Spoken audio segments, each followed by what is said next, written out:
The alarm sliced through the thick fog of exhaustion, dragging Aurora Wells out of sleep before she could fight back. Her body protested as she reached blindly, knocking over a plastic cup from the nightstand before silencing the cheap clock that had no business being this loud. 3 hours. That was all she got. 3 precious, barely there hours between her night shift cleaning corporate offices and the chaos of another day. She lay there for a moment, eyes gritty, brain sluggish, but the weight of reality pressed against her chest. Leah. Work. Rent. No time to waste. She swung her legs off the mattress, careful not to disturb the tiny, warm bundle curled up beside her. Leah's wispy curls stuck to her forehead, her thumb still in her mouth, her face the picture of peace. The unfairness of it hit like it always did. She should be able to just lie here and watch her daughter sleep. Instead, she had a bus to catch, and if she missed it, she'd be late to the diner, and if she was late to the diner, her manager, Ron, would act like she had personally offended his ancestors. Aurora dressed in the dark, pulling on yesterday's jeans and the least wrinkled shirt she could find in the laundry pile. She lifted Leah, who whined softly but didn't wake fully, and balanced her on her hip as she grabbed the daycare bag with one hand and slung her own oversized purse over her shoulder.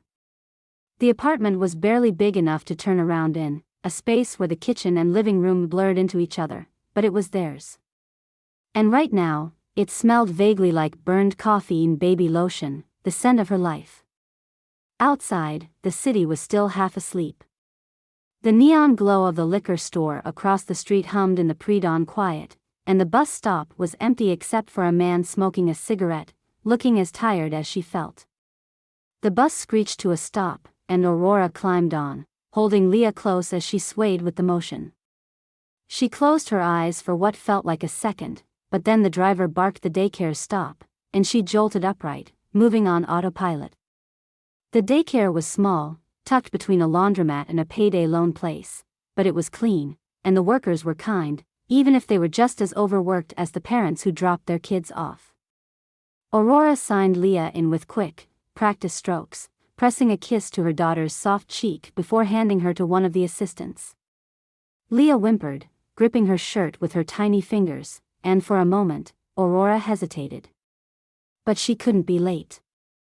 At the diner, the smell of grease hit her before she even clocked in. The air was thick with the sounds of clinking plates and the low hum of the radio playing some classic rock song that no one really listened to. Ron was already at the counter, arms crossed, his expression a familiar mix of impatience and disapproval.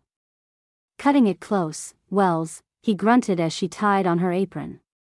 Bus was slow, she mumbled, though she knew it didn't matter. Table 6 needs coffee, and Table 9 sent back their eggs, he said, already walking away. She moved through the shift like she always did, filling coffee cups, balancing plates on her arms, dodging the impatient hands of businessmen who didn't see her as a person so much as a fixture of the place. She snuck a sip of orange juice from the bar when Ron wasn't looking, stomach twisting from the hunger she was too tired to deal with. By the time her shift ended, her feet throbbed, her back ached, and she still had to clean offices before she could go home. The in-between hours were a blur, changing uniforms in a bathroom stall, catching another bus, wiping down desks and emptying trash cans in a building where the lights were too bright and the hallways smelled like printer ink and stale coffee. She moved on muscle memory, her brain fuzzy with exhaustion, until she clocked out, stumbled back onto the bus, and made her way to the daycare. The sky was dark again by the time she arrived. The daycare was nearly empty, the last few kids waiting in tired silence as the final parents trickled in. Aurora forced herself to stand up straighter as she approached the counter. "Picking up Leah Wells," she said, her voice rough. The assistant, a young woman who looked like she'd had a long day herself, barely glanced at the clipboard before nodding. "She's ready. Here you go." Aurora took the car seat handed to her, adjusting the blanket around the baby's tiny form. Leah barely stirred, her little fist curled up near her face, pacifier bobbing slightly with each sleepy breath. "Rough day?" the assistant asked, stifling a yawn. Like you wouldn't believe, Aurora muttered, hitching the car seat onto her arm. Tell me about it, the girl sighed, rubbing her temples. Aurora nodded, offering a tired smile before stepping outside. She was too drained to second-guess the heaviness of the car seat, too focused on getting home to notice the pacifier was the wrong color. She didn't register the slightly different onesie or the way the baby smelled faintly of a different detergent. The apartment was quiet, save for the hum of the fridge and the occasional honk from the street below. Aurora kicked off her shoes and set the car seat down gently, unbuckling Leah and pulling her close. "Mommy loves you," she whispered against her daughter's forehead, breathing her in. She didn't notice the way the baby's tiny fingers curled differently than usual. Didn't question the unfamiliar softness of the blanket.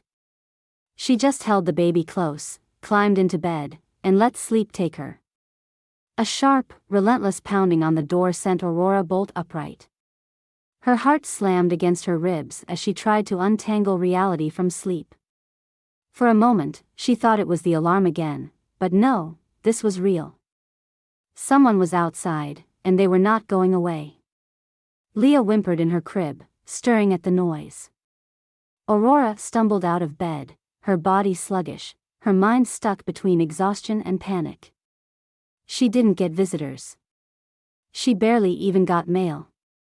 The knocking came again, louder this time, rattling the flimsy lock. Whoever it was, they weren't here to sell her anything. She pulled the door open just enough to see outside, and that was her mistake.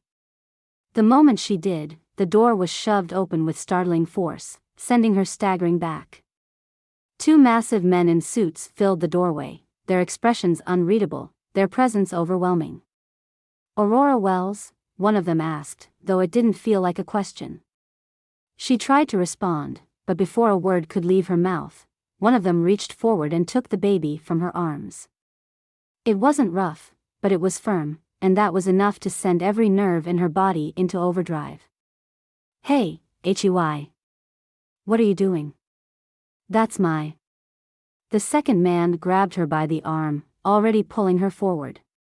"You need to come with us," he said, his voice clipped, impersonal. She twisted, trying to break free, but it was useless.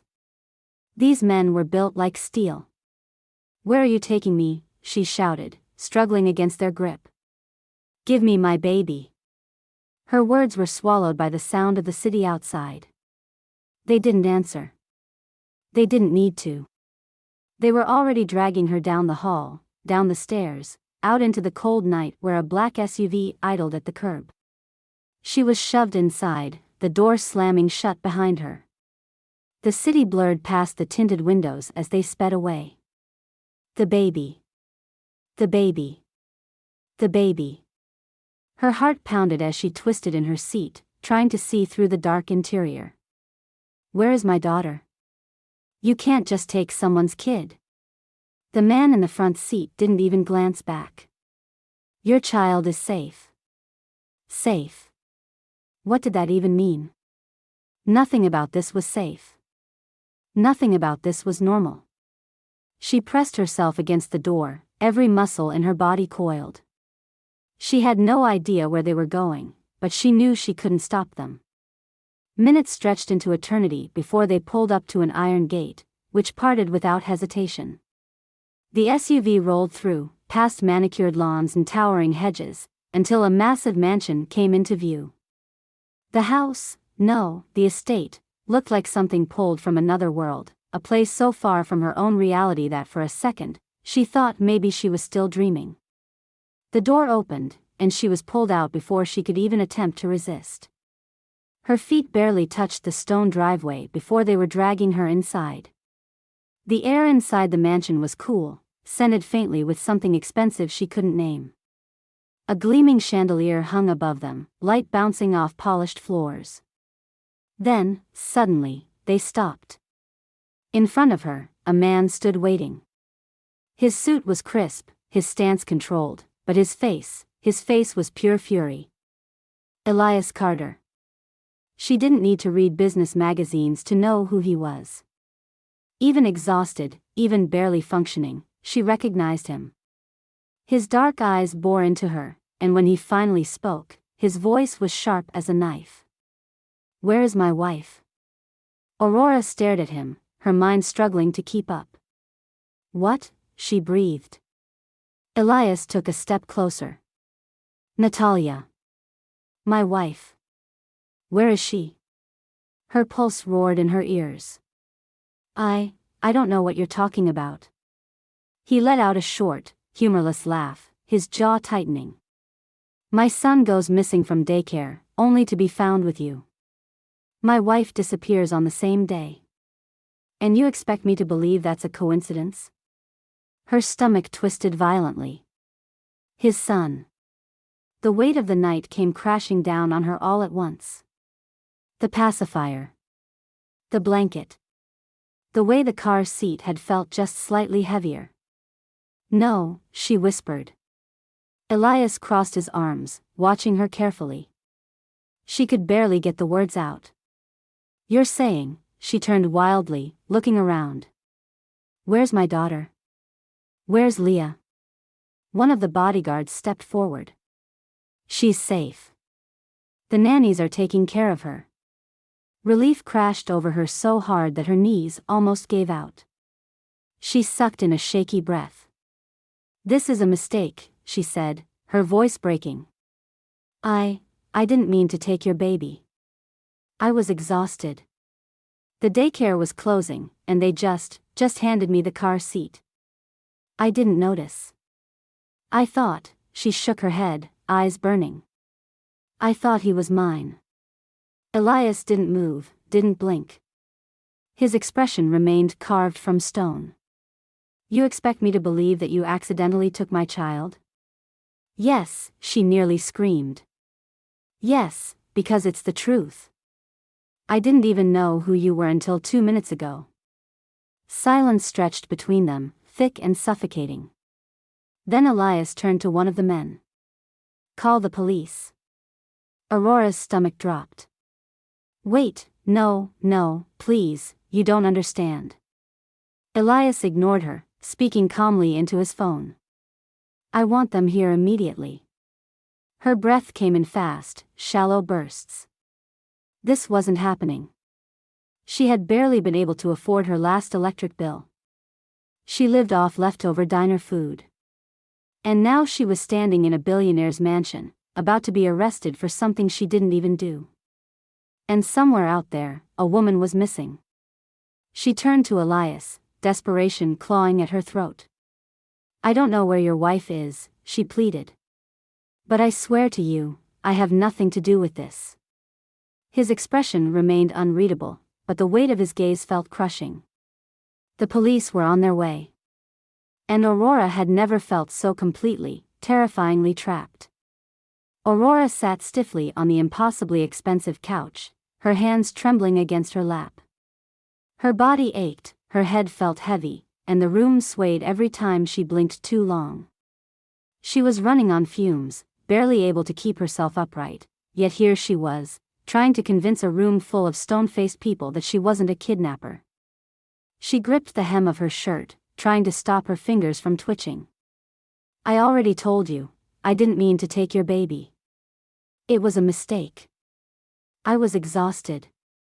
I wasn't thinking. The daycare worker handed me the car seat, and I just left. I didn't notice. I swear to you, I didn't realize until you told me." Elias Carter stood across from her, arms folded, expression unreadable. He had barely moved since the police arrived, like a man who had learned long ago that stillness was power. His jaw was clenched so tightly she could hear the tension in his voice when he finally spoke. "That's the problem, Ms. Wells. I don't believe you." A heavy silence hung between them, broken only by the distant sound of footsteps in the hallway. One of the officers, a stocky man with graying hair, cleared his throat. "Ms. Wells, let's go over this again. You picked up a baby from the daycare this evening. At what point did you realize it wasn't yours?" Aurora rubbed her temples, forcing herself to focus. "I didn't. Not until I got here and you told me." I put him, to sleep like I do every night. I was too tired to notice anything was off. The younger officer, a woman with sharp eyes, jotted something down in a small notebook. So, you never looked at the baby closely? Never changed its diaper? Fed it? Aurora's throat tightened. The way they phrased it made her sound like the worst mother in the world. I don't wake Leah up when she's sleeping. She always sleeps through the night. I didn't have a reason to. Elias exhaled sharply, his patience wearing thin. You didn't have a reason to check on your own child? Aurora's head snapped up, her exhaustion giving way to anger. I work 2 jobs. I barely sleep. I live on caffeine and dollar store granola bars. You think I don't care? You think I don't love my daughter? She gestured around the mansion, taking in the sheer absurdity of it all. You have a house full of people to raise your kid for you. I have me. That's it. So yeah, I made a mistake. But don't you dare stand there and act like I don't care about my child just because I'm not rich enough to have a team of nannies watching her for me. Something flickered in Elias's expression, just for a moment. A crack in the armor. But then it was gone, replaced with the same cold detachment. The older officer sighed. All right, we'll need to verify everything with the daycare. We'll pull security footage and confirm your story. Aurora nodded weakly, relief and exhaustion tangling together in her chest. The officers excused themselves, stepping into the hallway to speak with the security team. Elias remained, watching her. She could feel his gaze pressing against her, heavy with unspoken thoughts. I don't understand you, he finally said. Aurora scoffed, too tired to care anymore. That makes 2 of us. Elias ignored the jab. How does someone let themselves get so run down? So, he searched for the word. Sloppy. Her exhaustion turned to something sharper, something bitter. I don't have the luxury of stopping, she said quietly. I don't have the luxury of getting a full night's sleep or worrying about things like organic baby food or perfectly curated nursery themes. I survive. That's all I do. And sometimes, when you're running on empty for long enough, you make mistakes. Elias didn't respond, but she could tell he was weighing her words. A movement by the door caught her attention. A woman stood there, watching silently. Aurora had barely noticed her before, but now she could see the fine silk of her dress, the way her hair was styled into soft, effortless waves. She was elegant, but her face was drawn, her eyes shadowed with something unreadable. One of the nannies. The woman stepped forward hesitantly, addressing Elias. Sir, should I bring the baby down? Elias hesitated, glancing at Aurora. Please, she whispered. The nanny nodded and disappeared down the hall. A few minutes later, she returned with a tiny, wriggling bundle in her arms. Aurora's breath hitched at the sight of Leah, her small face scrunched in sleepy confusion. Without thinking, Aurora stood and reached for her. The nanny placed Leah in her arms, and the second Aurora felt the warmth of her daughter against her chest, everything else faded away. She pressed her lips to Leah's soft curls, inhaling the familiar scent of baby lotion and home. Elias watched, his expression unreadable. Your daughter is safe. No harm came to her. Aurora held Leah closer, her fingers gripping the fabric of her tiny onesie. She never should have been here in the first place. He didn't argue. A long silence stretched between them before Aurora finally found the courage to ask the question that had been gnawing at her since she walked through the doors of the mansion. Your wife, she said carefully. Where is she? Elias's jaw tightened. He turned away slightly, as if considering how much to say. She dropped our son off at daycare this morning, he admitted. She said it would only be for a few hours. Then she left. Alone. Without security. His voice grew tense. And she never came back. Aurora frowned, shifting Leah against her shoulder. Is that unusual? Elias let out a humorless laugh. Natalia never goes anywhere without security. She never leaves the house without telling someone where she's going. So yes, it's unusual. Aurora's stomach twisted. So you think she was taken? Elias turned back to face her, his expression dark, unreadable. I don't know what to think. The weight of his words settled over them, thick and suffocating. Somewhere in this massive house, a baby slept soundly in his crib, unaware that his mother had vanished. Somewhere beyond these walls, a woman was missing. And Aurora, exhausted and barely functioning, was somehow tangled up in all of it. Aurora sat in a chair that was far too stiff for how exhausted she felt. A police officer loomed over her, his voice sharp and clipped as he repeated the same question he'd already asked at least 3 times. Tell me again, Ms. Wells, why did you take the child? Aurora gripped the armrests, knuckles white. I didn't take him. I made a mistake. The officer didn't react. He just watched her, waiting, like he was giving her a chance to fix her story. She didn't have another version to give. Across the room, another officer was flipping through a notepad, jotting things down with a mechanical kind of detachment. She wanted to scream at them. Ask how they could be so calm when her entire world had tipped sideways.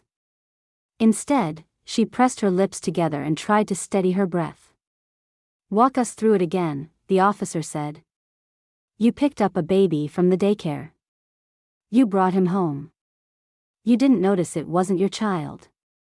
I was exhausted. Her voice came out hoarse. I work 2 jobs. I get 3 hours of sleep, if I'm lucky.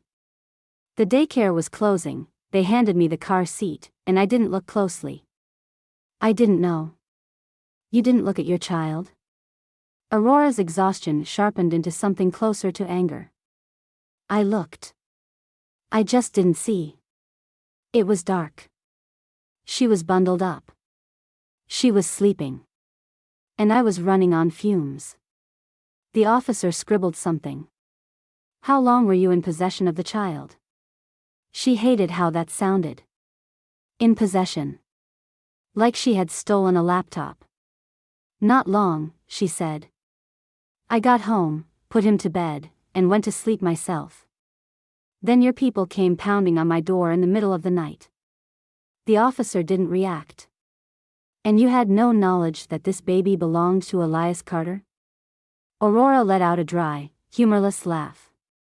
Until today, I didn't even know Elias Carter had a baby. Did you know Natalia Carter? No. You had no prior connection to the Carters? No. The officer studied her, looking for cracks, but there was nothing left to break. Another officer stepped forward, setting a file down on the table. We've reviewed security footage from the daycare, he said. It matches what she's saying. The assistant handed her the wrong car seat. She left without realizing. The tension in Aurora's body didn't immediately fade. She waited for the next blow, for some new accusation. Finally, after what felt like an eternity, the officer sighed. Ms. Wells, it appears that your story checks out. Relief flooded through her so fast it made her dizzy. You're free to go. Aurora closed her eyes briefly, pressing her fingertips to her temples. Free to go. The words should have felt like a victory. They didn't. She stood on legs that were shaking beneath her, blinking against the harsh overhead lights. Elias Carter was standing by the doorway. He hadn't said a word since the police took over, but now, as she moved past him, she felt the weight of his gaze. He was still unreadable, still standing with that perfectly calculated stillness. I told you I didn't take your son, she said, her voice quieter now, drained of any fight. Elias didn't look convinced. You'll have to excuse me if I don't hand out trust so easily. She swallowed back the sharp reply that wanted to escape. She didn't have the energy. You have your son back, she said instead. That's all that matters. Elias didn't respond. He just stood there, watching as she turned and walked away. Outside, the city was still dark, the streets quiet. Aurora wrapped her arms around herself as she made her way home. She had never felt so exhausted. She just wanted to sleep. Aurora nearly fell through the doorway when she stepped inside, her legs unsteady beneath her. The apartment was dark except for the dull glow of the street lamp outside, flickering through the thin curtains. Every muscle in her body screamed, demanding rest, but her mind was still rattling from the last few hours. She had walked home in a daze, trying to shake off the feeling of Elias Carter's cold, distrustful stare. She dropped her keys onto the counter and set Leah's diaper bag down before realizing she was still holding her breath. The sheer absurdity of what had just happened finally hit her. She had been dragged to a billionaire's mansion, accused of kidnapping, grilled by the police, and then sent home like it was just another Tuesday. Leah let out a soft whimper from the stroller, kicking her feet restlessly. The sound pulled Aurora back to reality. There wasn't time to process anything, not when her daughter was hungry and confused by all the chaos.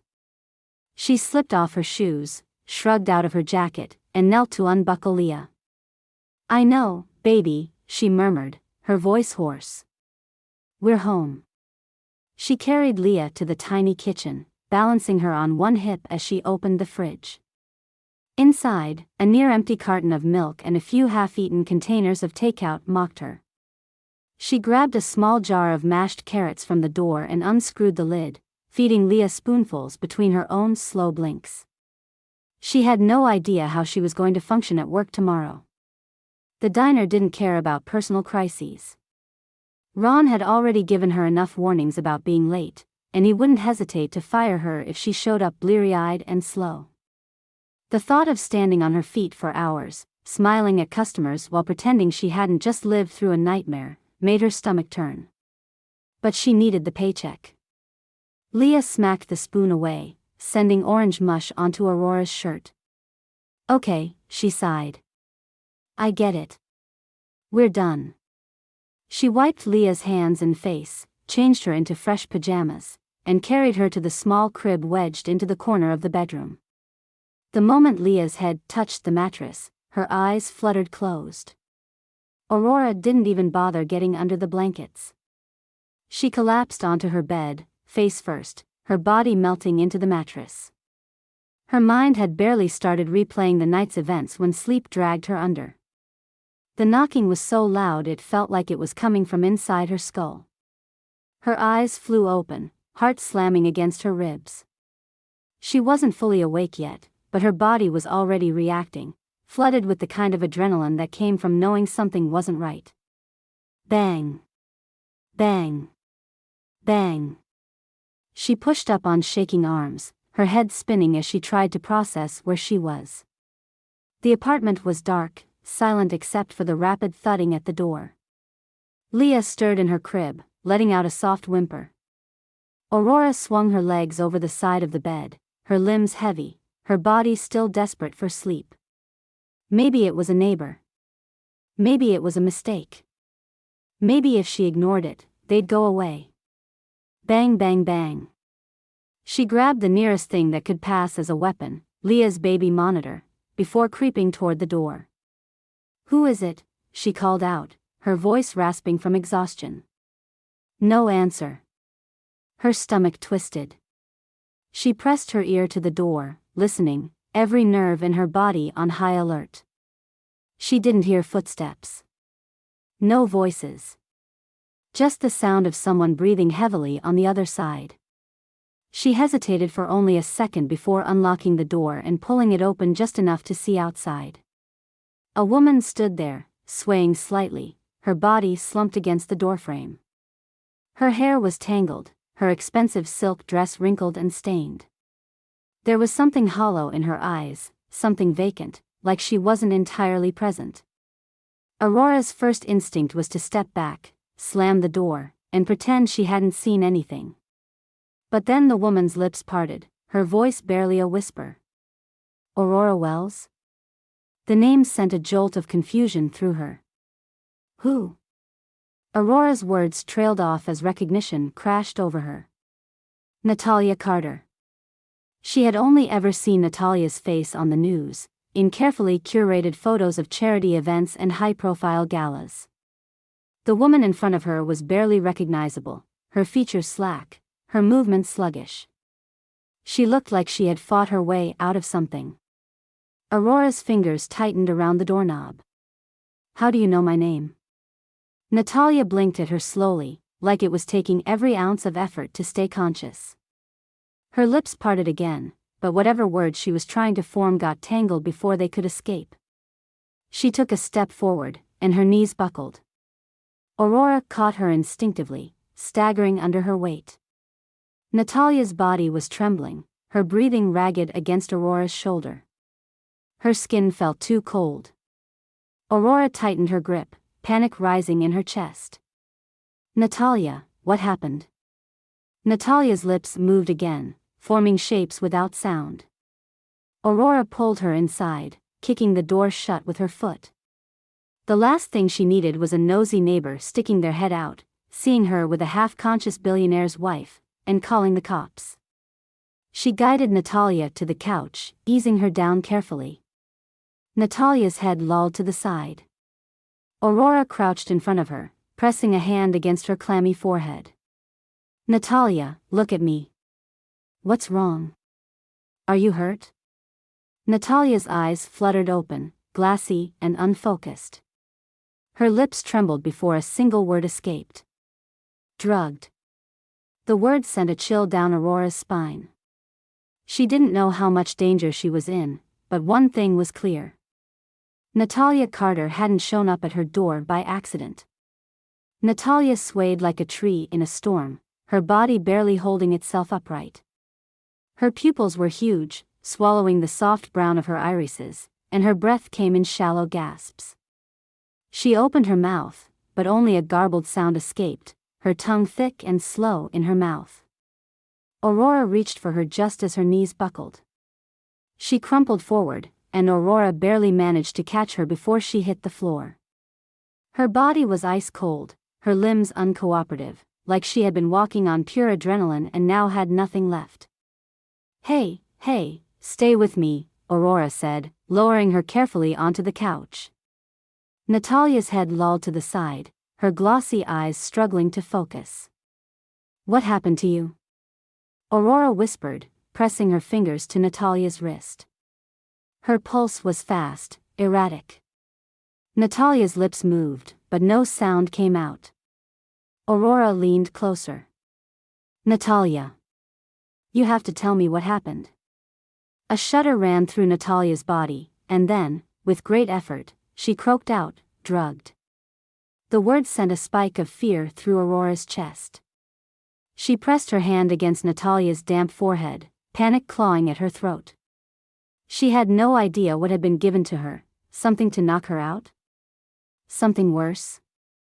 How long had she been like this? And how, out of all the doors in the city, had she ended up here? Natalia's lips trembled. She tried to say something else, but the words tangled before they could escape. Okay, don't talk," Aurora said quickly, adjusting the throw pillow under Natalia's head. "Just breathe." She had no plan. No idea what to do next. She needed to call someone. A hospital? No, that might alert whoever had done this. Elias? The thought made her stomach twist. The man had barely believed she wasn't a kidnapper. What would he think if she called in the middle of the night to say his missing wife had just collapsed in her apartment? Her exhausted brain was still trying to untangle the impossibility of it all when a sharp knock split through the quiet. Her stomach turned to stone. No. Not now. The knock came again, harder this time. Aurora swallowed, her pulse hammering. She shot a glance at Natalia, who was still too weak to move. Bang, bang, bang. She pressed her palms against the couch and pushed herself up, her heart a frantic drum against her ribs. She tiptoed to the door, half expecting to hear a voice on the other side, maybe one of her neighbors complaining about the noise. But there was nothing. She pressed her ear to the door. Silence. Then, another knock. More controlled this time. Ms. Wells, this is the police. Aurora's blood turned ice cold. She looked at Natalia, at her limp body on the couch. This could not be happening. She forced her voice to stay steady. What is this about? Open the door. She didn't move. She barely breathed. She could still feel the weight of the last time she had been dragged into a police station, questioned like a criminal, treated like a suspect. And now here she was, with a woman everyone was looking for passed out on her couch. Ms. Wells, the officer called again. We received a tip that Natalia Carter is here. Aurora's throat went dry. How? Who would have known? Unless whoever did this had sent Natalia here on purpose. She squeezed her eyes shut, her mind racing.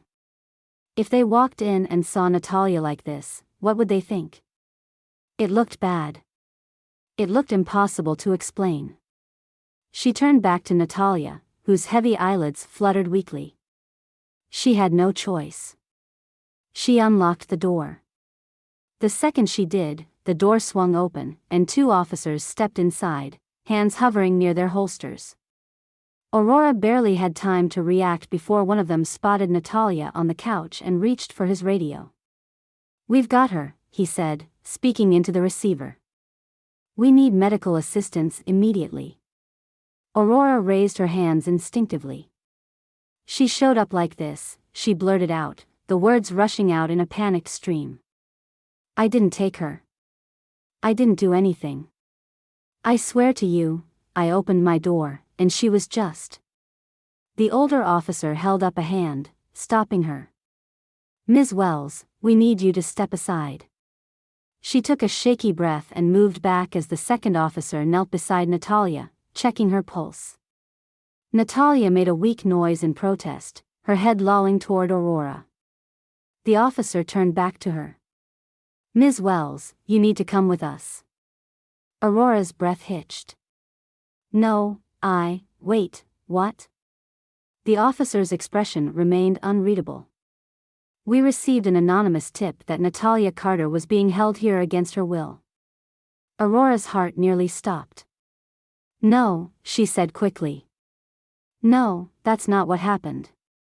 I didn't even know she was coming, I swear to you, I was asleep, and then she knocked. We'll sort everything out at the station. The second officer straightened, eyeing her cautiously. Ms. Wells, you are under arrest for the suspected abduction of Natalia Carter. The words barely registered. No. This couldn't be happening. The officer pulled out a pair of handcuffs. You have the right to remain silent. Aurora's hands curled into fists at her sides, her breath coming in ragged bursts. This was a nightmare. A twisted, impossible nightmare. And it was only getting worse. Aurora barely had time to register what was happening before rough hands grabbed her arms and yanked them behind her back. Cold metal snapped around her wrists, too tight, the sharp bite of the handcuffs sending a shock through her system. What? She choked out, twisting instinctively, trying to break free. Wait, what is happening? The officers didn't answer. They moved with the mechanical efficiency of people who had done this 1,000 times before, who weren't interested in explanations or protests. Ms. Wells, you are under arrest for the suspected abduction of Natalia Carter, one of them said in a monotone voice, like he was reciting a grocery list. You have the right to remain silent. What? No. No, I didn't. Aurora tried to turn toward them, tried to get them to look at her, really look at her, but they weren't listening. You have the right to an attorney. If you cannot afford one will be provided. I just opened my door, she shouted, her voice cracking. I don't even know her. Natalia let out a weak groan from the couch, barely conscious.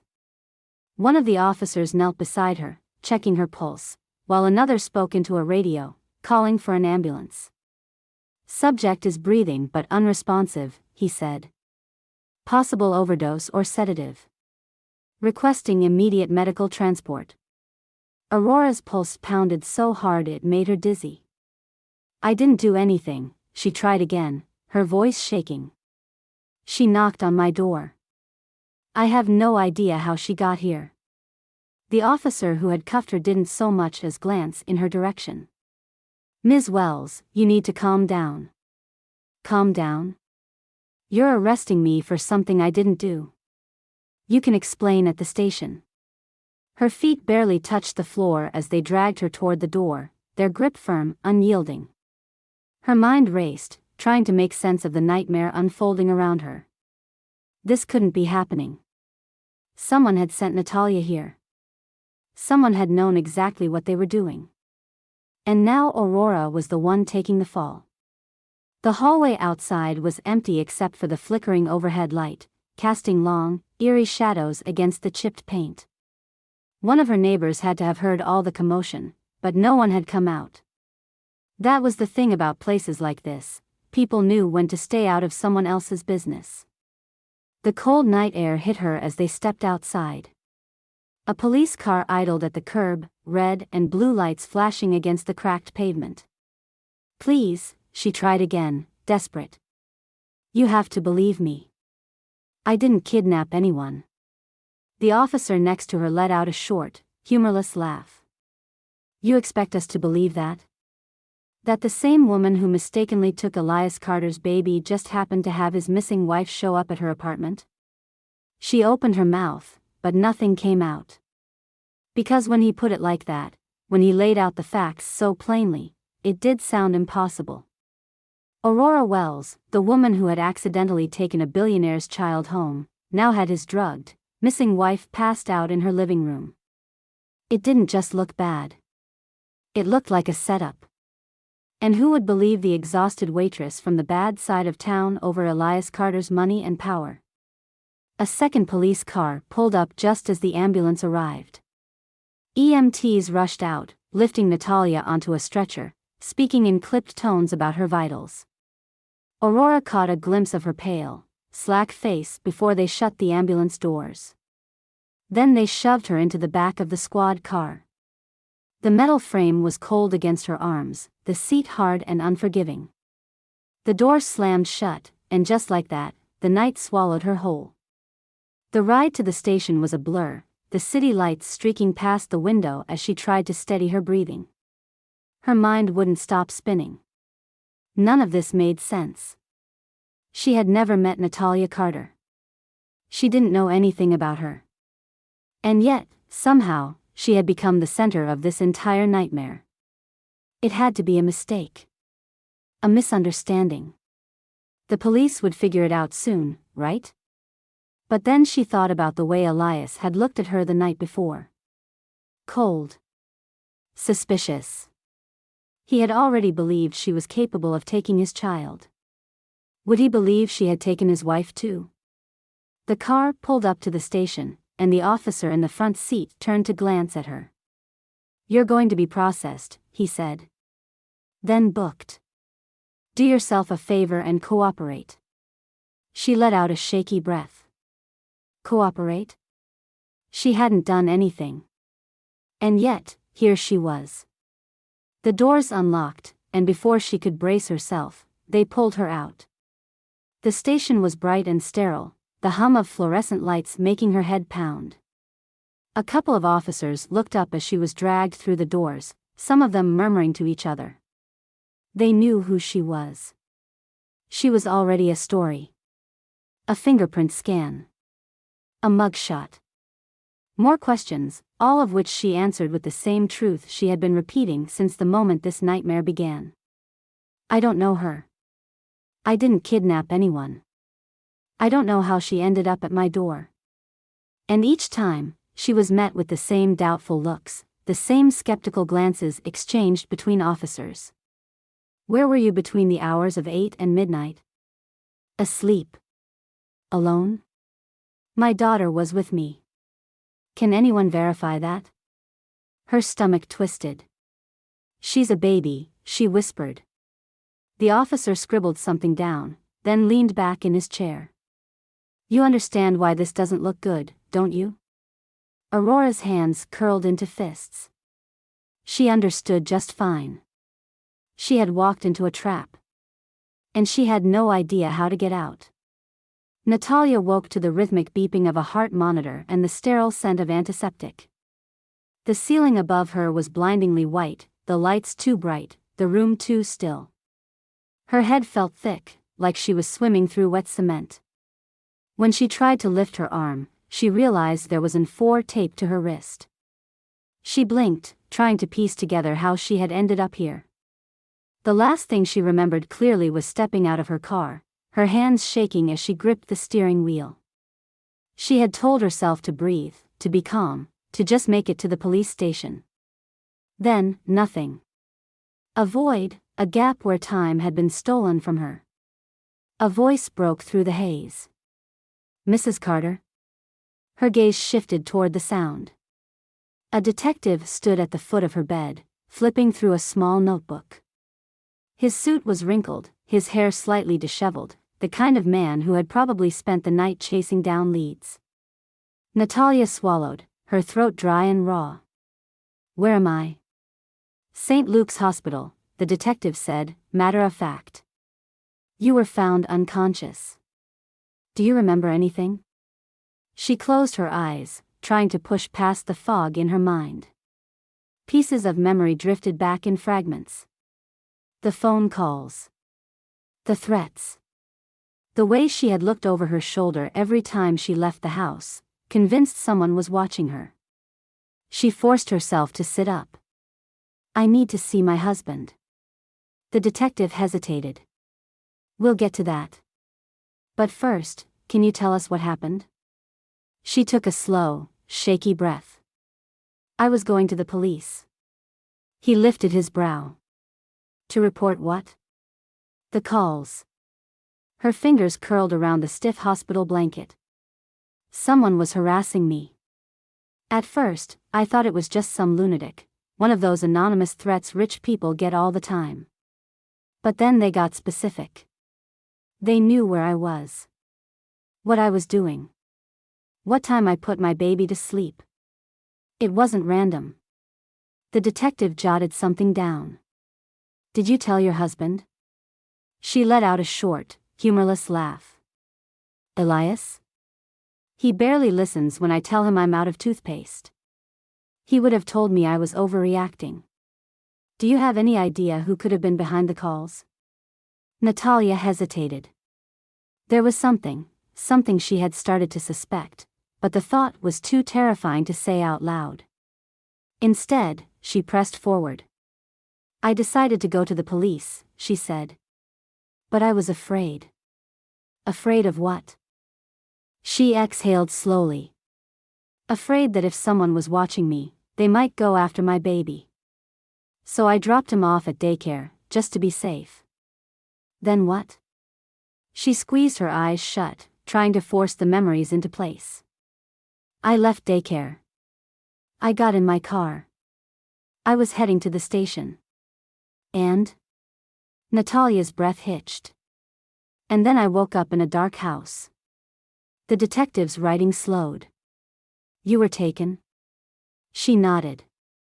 A man grabbed me. I don't remember his face. Just his voice. He told me to keep quiet. That if I screamed, I wouldn't be coming back. A chill ran through her as she said the words out loud. Where was this house? I don't know, she admitted. It was dark. I was groggy. They kept me there, but I don't know for how long. They drugged me, I think to keep me weak, to keep me from fighting back. The detective's jaw tightened. Do you remember anything else? She shook her head. No.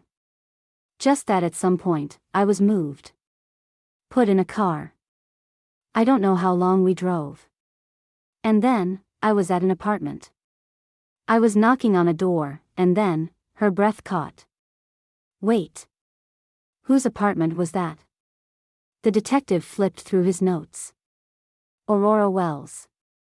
The name meant nothing to her. I don't know her, she said firmly. I've never heard of her before in my life. The detective glanced at her, as if trying to gauge whether she was telling the truth. Are you sure? Yes. Her frustration bubbled up. Why would I lie about that? Why would I show up at some stranger's apartment in the middle of the night? The detective tapped his pen against the notebook. That's what we're trying to figure out. She let out a shaky breath, pressing a hand to her forehead. Someone did this to me. Someone took me, drugged me, and left me there for a reason. You have to find out who. We're working on it, he assured her. But Mrs. Carter, I need you to think carefully. Did you overhear anything while you were being held? A name, anything? Her mind raced, pulling at the loose threads of memory. There had been a moment, a brief, hazy moment, when she thought she heard two voices. One of them had been sharp, angry. And the other. She froze. A name.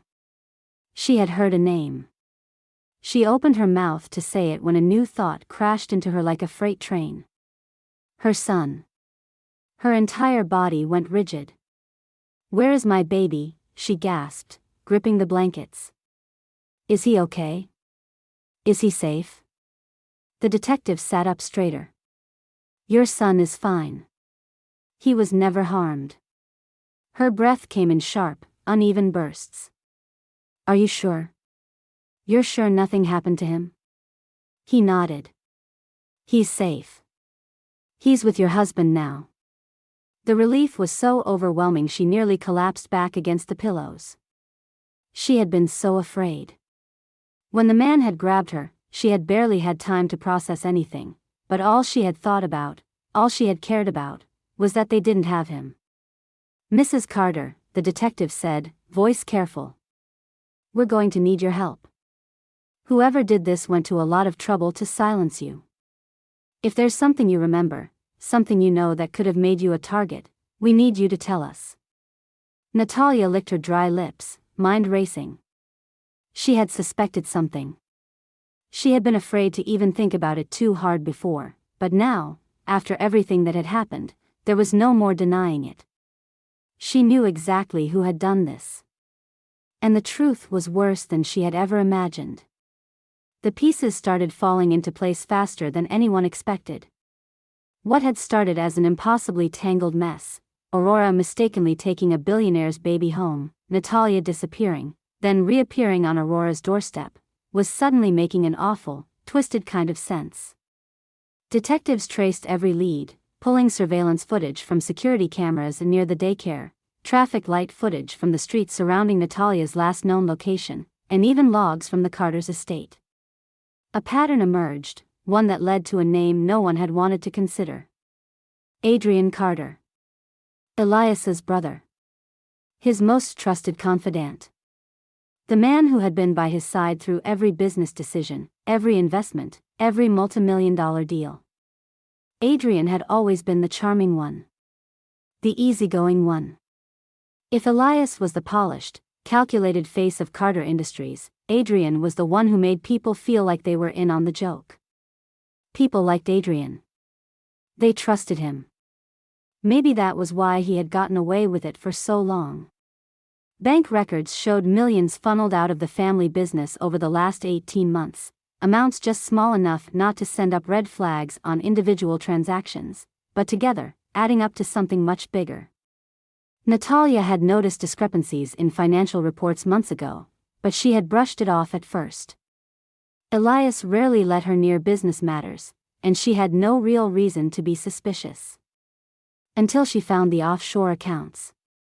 That was when she knew something was wrong. Adrian had been siphoning money, hiding it, moving it through shell corporations in a way that could only mean one thing: he was preparing to leave. He had been setting himself up for an exit, one where he walked away rich while the company took the fall for whatever mess he left behind. Natalia hadn't meant to find out. She had just been looking over records for an upcoming charity event when she stumbled onto a payment that made no sense. One payment led to another. Then another. Until suddenly, she was looking at something too big to ignore. She had confronted Adrian in private. She hadn't told Elias, not yet. She had wanted to be sure. She had wanted to give Adrian the chance to explain. But he hadn't denied it. He had just smiled at her, slow and knowing, and said, "I was wondering how long it would take you." That was when she knew she was in danger. She had planned to go straight to the police the next morning. She had even packed a small bag, something to keep her occupied while she sat through questions and statements. But Adrian must have known what she was going to do. He had always been good at staying ahead of things. So he made a move first. When Natalia left the daycare, she hadn't even reached the end of the street before a man grabbed her, shoved her into a car, and pressed a rag over her mouth. She had fought, she was sure of that, but everything had faded too fast, the world spinning before going black. She had woken up in a dark house, too groggy to scream, her limbs too heavy to run. Adrian hadn't been there. Not personally. But his men had. "You should have kept your mouth shut," one of them had muttered before forcing another dose of whatever they were drugging her with. She was supposed to stay missing long enough for Adrian to make his next move. The plan had been to take the baby next. He would stage a ransom demand, make it look like an outside job, something random and tragic. Elias would pay whatever was asked, because of course he would, and Adrian would make sure the money disappeared right into his hands. It was a flawless plan. Until Aurora Wells showed up and unknowingly ruined everything. When Adrian's men had gone to the daycare to grab the baby, they had discovered, to their horror, that he was already gone. A single mother, exhausted from working 2 jobs, had accidentally taken him home instead. It had thrown everything into chaos. If the baby wasn't at daycare, the ransom plan was dead in the water. Adrian had to improvise, and fast. That was when the idea came to frame Aurora. She was the perfect scapegoat. A struggling woman with no connections, no money, no one to fight for her. A woman who had already mistakenly taken the child. Why wouldn't people believe she had done it on purpose? So they had taken Natalia, drugged her just enough to keep her weak and confused, and dumped her at Aurora's apartment. Then an anonymous tip was made to the police. Everything had been set up to make Aurora look guilty. Adrian had been sure it would work. But then Natalia had woken up. She had woken up, and she had talked. And now, the entire plan was unraveling. The holding cell smelled like cheap disinfectant and stale coffee. Aurora sat on the hard bench, her head resting against the cool concrete wall, too drained to even process how long she had been there. It could have been hours. It could have been days. The exhaustion that had been her constant companion for years had settled deep in her bones, but this time, it wasn't just from working double shifts or getting by on 3 hours of sleep. This exhaustion was different. It was the kind that came from being swallowed whole by something bigger than her, something impossible to fight. She had lost count of how many times she had explained herself. That she hadn't kidnapped Natalia. That she hadn't taken the baby on purpose. That she had never even heard the name Elias Carter before this nightmare had started. But she had seen the way the detectives looked at her, the way they exchanged glances, as if to say, "Sure, lady. That's what they all say." And then, suddenly, everything changed. A commotion outside the holding area. Voices speaking in hushed but urgent tones. The sound of quick footsteps. And then the cell door opened. "Ms. Wells," the officer said, his voice lacking the coldness it had carried hours ago. "You're free to go." The words barely registered. She sat up slowly. "What? All charges have been dropped." The officer stepped aside, and behind him stood a different detective. One she hadn't spoken to before. "We know the truth now," he said. "You were set up." Her body sagged, the relief so overwhelming that she thought she might actually collapse. She was led down the hallway, out through the back exit where the air was crisp and fresh and real. And then, just when she thought she might be able to breathe again, she saw her. Leah. Her baby was waiting for her, held gently by a kind-faced woman Aurora barely registered. Leah's big brown eyes locked onto hers, and in that instant, Aurora didn't care about the nightmare she had just lived through. She didn't care about Elias Carter, or the police, or the fact that just 24 hours ago, she had been facing accusations that could have ruined her life. All that mattered was that she was here. And so was Leah. She ran forward, scooping her up, pressing her face into the soft curve of her daughter's neck. She inhaled the familiar scent of baby lotion and warmth and home, and the dam inside her finally broke. She clutched Leah tightly, sobbing into her tiny shoulder, her whole body shaking. She had never cried like this before. Not when she worked 3 shifts and still came up short on rent. Not when she went to bed hungry so Leah could eat. Not even when she had been sitting in that cold police station, knowing the world had already decided she was guilty. But now, with Leah's tiny arms wrapped around her neck, she let herself break. She whispered over and over, "Mommy's here. Mommy's here." And finally, she believed it. Days passed. Natalia recovered in the hospital, and Elias, despite his usual distant demeanor, was constantly by her side. The media storm surrounding the Carter family was relentless, but for once, the story wasn't about a scandal or some dramatic billionaire divorce. It was about survival. About betrayal. About how a mistake at a daycare had unraveled a conspiracy. For Aurora, life had returned to its usual rhythm. She was back at the diner, back to scrubbing counters and refilling coffee cups, back to counting tips and stretching every dollar. Back to exhaustion, but at least this exhaustion was familiar. And then, 3 days later, another knock on her door. Her entire body tensed. She put Leah down gently, her heart hammering. She hesitated, hand hovering over the doorknob. What now? She took a breath and opened the door. Elias Carter stood on her doorstep. Beside him, Natalia, looking stronger, her face no longer pale and dazed. Aurora blinked, too stunned to speak. Natalia smiled softly. "May we come in?"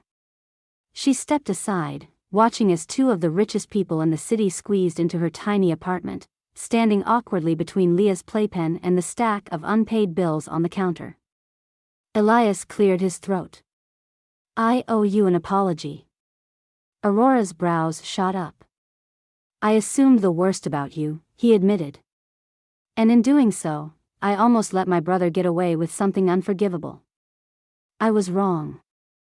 Natalia stepped forward, her gaze full of something Aurora couldn't quite place. Gratitude, maybe. Understanding. "If it weren't for you," Natalia said, "I don't know what would have happened to me. To my son. To my family." Aurora shifted uncomfortably. "I didn't do anything. I just made a mistake." Elias nodded. "And maybe that mistake saved us." There was something unsettling about hearing a billionaire talk about fate like it was something that could exist for people like her.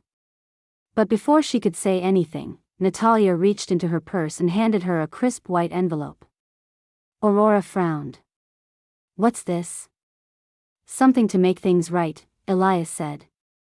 She opened the envelope carefully, pulling out a thick set of documents.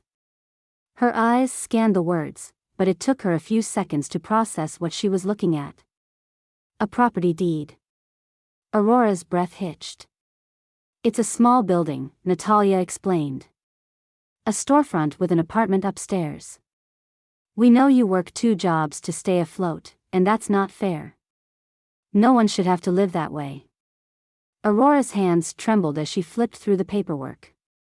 "A diner," Elias continued. "Your own. You can run it how you want, build something for you and Leah. You won't have to scrape by anymore." Her throat felt tight. I can't accept this." "You can," Natalia said gently. "And you should." Aurora swallowed hard.